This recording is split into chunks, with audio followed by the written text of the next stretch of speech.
الحمد لله والصلاة والسلام على رسول الله. اما بعد، از ما سوال شده است که آیا هر شب نماز توبه خواندن جایز است؟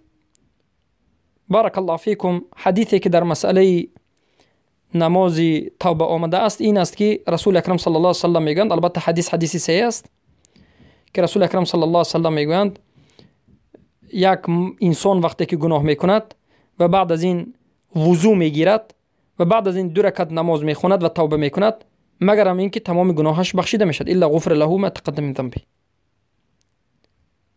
پس این حدیث دلالت میکند که انسان بعد از یک گناه را انجام دادن نماز توبه را میخواند و از هیچ یک صحابه و از هیچ یک نفر از تابعین و از سلف نآمده است که هر شب نماز توبه خوانده باشند.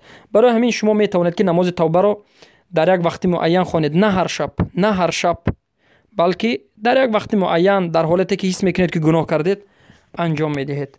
بارک الله فیکم.